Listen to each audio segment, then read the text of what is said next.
focus again? There we go. We're on the couch. Are we live? Or is it Memorex? Hello everyone, welcome to the deviantART podcast, brought to you by HoffmanglerStudios.com, found at deviantARTpodcast.com. I'm Hoffmangler, Chris Hoffman. Josh Butterfield, Joshua BSLC. Nothing there. Ever. Jeremy Gates, Steampunk38, and our guest this evening. I'm Mark Avo. I'm the Mark Avo on DeviantArt, and I write for Big Shiny Robot. Yes, go check out Mark's gallery and his cool stuff, and don't look at Josh's. Use the time you would have spent at Josh's gallery if there were things there, and check out Mark's stuff. Fair enough. Fair enough. What we do on the DeviantArt podcast, you know what? Ask me, what's the DeviantArt podcast? Chris, I've been curious. What exactly do you podcasters do on DeviantArt podcast? I am so glad that you... .com. I'm so glad you asked .com. This is so meta. It is. Tell us a little bit about it. What we do at the DeviantArt podcast is we go to DeviantArt, we find amazing artists, and then we go and find a gallery. Your eyes are so pretty, Chris. Josh, I'm going to reward you for doing such a good job on the podcast tonight by staring into your eyes for 3 minutes. Go.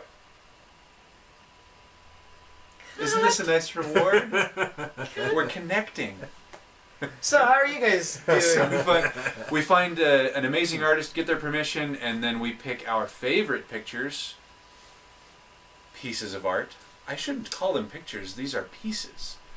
Beautiful artwork that we pick out, and then we talk about how much we love them, right, and how we would kill everyone else in the room in a heartbeat if we could draw this way the next day. You know, I think when you're a layman and don't have any real artistic talent, but you just enjoy art, everything's a picture to you. For me, I call everything a picture because it's like, is it a drawing? I don't know the technical... Well, we're also from Utah, so we call them... Drawings. Everything's a drawing. Well, and movies are shows. Every movie. I went to a show over the weekend. People are like, oh, from out of state. They're like, which show did you go see? Did you go see My Fair Lady or did you say something like that? No, I went and saw, something with Will Ferrell in it. Fiddler on the Hot Tin Roof, Fiddler on the Hot Tin Roof. Ow! Ow! Ah! Fiedler Roofing Company. So, the person who gets our very mediocre podcast pointed at them this beautiful afternoon, it would be Josan Gonzalez, right? Yeah. Josan Gonzalez of Spain, who was nice enough to let us feature his artwork. So not only did Josan let us feature his artwork, but he also filled out the questionnaire, and his comments were very, very well articulated, very, very thoughtful, very considerate, and some legit. I mean, he didn't just. They weren't trite or canned responses. He really thought about it. The best line in his entire thing said something to the effect of, I think that people who believe that artists need to get their inspiration from visuals are wrong. He said he gets just as much inspiration from reading a good book. Yeah. So he imagines those things. And I think that's really interesting after having looked through his gallery, because this is a person who has a very bizarre, dark, wonderful, vivid, light, scary, wonderful imagination. So, without further ado, let's do what we do. Do that voodoo. Do that voodoo with the thing of doo-doo. Oh man, I didn't pull that up. So, first picture, Jeremy. That would be mine. Children of the Brick. And what I really like is the accompanying lyrics.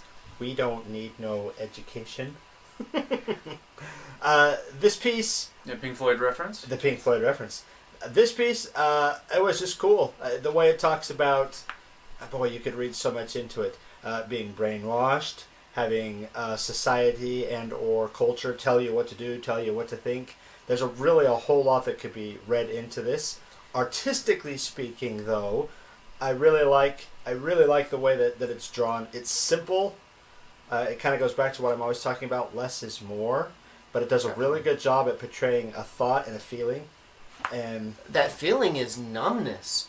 It's void. In fact, the pallor of the skin, everything is like a slate gray, and there's no emotion on the faces, and the eyes are vacant. It's really creepy. Again, Cold. yeah, it's very cold. And I'm curious. I can't touch the mouse, but were I able to touch the mouse, I would hover around that little symbol on the girl's tie. You know why you can't touch the mouse? Because We it's all know my why mouse. you can't. okay, there's good reasons I can't touch the mouse. And Chris is far better at it. But is that the symbol from not Magic the Gathering, but from the Mage role-playing game? Oh, that's a good question. It looks like it, or if not, what is it? Right. Yeah. Well, Because this- it's a centerpiece of this fantastic piece of art. Well, I mean, the arrows and the stars; those could be like real ties. But that Common that one symbolism has and all. like a. A Is distinct- she in charge? Is this the one who is the? There's something about that has to do with that she's in control of everybody else because she's in the center of the picture, and her tie is different. You know, one thing that I imagine, I know when I'm working on a piece of art, if there's a song that goes along with it, or when I'm writing, like when I'm writing for Salt City Strangers, if there's a particular song that goes along with the section that we're working on, I'll listen to that song over and over as I'm working on that particular piece. Right. So I Your can wife. just Your wife imagine has him- mentioned this. I can imagine him sitting there with that song playing over and over as he's doing the artwork. Oh, that would be like that. This fits exactly with that song. This is the sort of color palette that would fit along Yeah. with My the wall. gosh.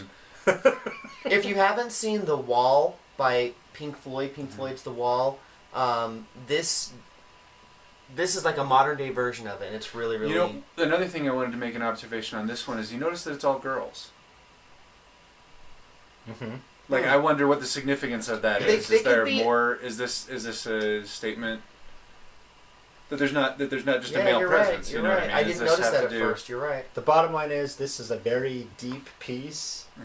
and there's a lot. Well, you could pull a lot, Yeah. like Josh is saying, like with your discovery on this. You know what I mean? You could look at it and decide, wow, there's like 2 or 3 different things. Like I would say, is the girl with the bow tie, is she younger than the other ones? And is the, you know, what's the story? Why are they all got the glowy eyes? Yeah, there's all sorts of things, and like they're looking back at you while you're looking at them. Right, and you know what else is interesting? They all have the same facial expression, they all have the same eyes, but they all still look unique. Mm-hmm. Like the eyebrows are different, the you know, nose is a little bit different, the lips are a little bit different. You know, it's subtle, but they're different people. I mean, you'd think it's just copy and paste. Here's this new hairstyle, but it's not. Every single one of those is a unique entity, and I think that's cool too. I don't think Mark's talking enough. What do you think, man? I mean, I'm stunned and amazed.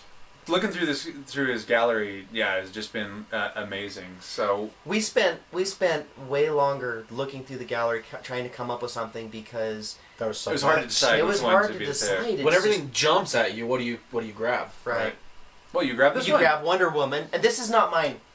Which Well, we have, not Wonder Woman. not Wonder Woman. We need to point that out here. Right. Angry Woman. Angry Woman. Angry Angry Woman. Creeps. Woman. Well, why wouldn't she be angry with a creep trying to get a little sneak pic of some booty action? So you have a pseudo Batman in a jet behind, and a guy in a Superman. Yeah. It looks like Batman. You know what Batman, this? Spider-Man. You know what this is, guys. You know what this seriously is. This is at a convention. This is a cosplayer who is being followed around by the creepy guys with the cameras. That very well could be. Oh my I like gosh, that. I bet that is. That's hilarious. That's really. Was Oh, this a commission piece? we totally cut in on you, dude. Oh yeah. Tell us about This this. is the Mark show. Yes. The Mark show. Well, the reason why I picked this piece is because of some of his answers on his page. He's going to be doing some coloring for Boom Studios with the enigmatic James Tinian IV. Big buddy is Scott Snyder. Anybody who knows comic books out there, Yeah, Snyder is the man right now at DC with Batman, and well deserved it. I mean, amazing. Yeah. Red Amazingly Hood, talented. Red Hood and the Outlaws. Yeah, and to come back to that DC, It's sort of it's- Superman and the All-Star, or Superman and the All-Star, All-Star Superman. This to me looks a lot like a Frank Quietly, with sort of the erratic, strong lines, but it's definitely maybe taking inspiration from that, but it isn't, because it's the same style as most all of his other pencils, and it shows off his very amazingly talented ability to do colors with such a washed out sort of a faded out, not a lot of color variation like we saw in the last piece, but by using that and by using slight tones with those things, you've got definitions in muscles, Right. and you've got an emotional aspect to the piece where the creep is all in purple and the background characters are all in gray, and then the primary person of this piece, the anger woman herself, is a little bit reddened. She's a little bit angry, where you can see her posterior up there is clearly not. It's the color her skin would probably be. Sure. And she's When clearly when she doesn't know that some creep is being right. a Oh, that's a good point. right behind her. Well, she's clearly like cleaned this guy's clock. Yeah. Oh my like- gosh. With the tits flying. She's about popped his Two melon teeth right flying. off. Three teeth flying. The little next bit of picture teeth in on the series would be like the police taking her away. Well, like, because you he's dead. killed this guy, anger woman. Well, if it is a cosplay situation, hopefully it's her friends who are playing cosplay Dead police dudes, and just right, sort of sneak totally. her out of there. But So what I like about this, if you don't mind me jumping in here, bizarre color palette. it is. It's not this is not your typical color palette. The sky is a different color, the background's a different color, the skin tones are all different colors, and like you said, I think they're conveying feeling and putting people in different positions. And also I like that this is just told a story. This guy, 30 seconds ago, snapped a pic of her buns, she heard, turned around, and while he was oogling it, oogling it? Oogle. Love the word oogle. While he was oogling it, she clocked him. Right. I mean, that's a funny story. Now, what are these dudes doing in the background, flying around? No idea. Right. It's pretty funny. Now, I actually just came up with something while you were talking about this. The colors are all crazy saturated and off. And when you look at the thing here, it says take the Instagrammer. This is like an Instagram picture. You know when you oversaturate the picture and you've totally. overdone everything on Totally. it? That's what he's done here. Oh, That's so cool. very insightful. But the comic that he's working on is going to be titled The Woods, so make sure you pick up a copy of that when it comes out to your local comic book store. If you're in Salt Lake City, you could totally go to Black Cat Comics in Sugar House, Utah. Plug. And then you can pick up your copy of Salt City Strangers 1 and 2. 1 and 2. But And Banana Panic. the other thing about this one, the other thing I really like about this is how everything is surrounding. The flow of the whole picture surrounds the punch. There's a feng shui. Because you see the camera. First you see the punch, and then you look up, and then there's what he took a picture of. His hand brings you right around the neckline, and then pow, you have the comic booky like splash explosion there from where the punch made its impact. Yeah, it's created there's a lot of action. there's a There's tornado. So much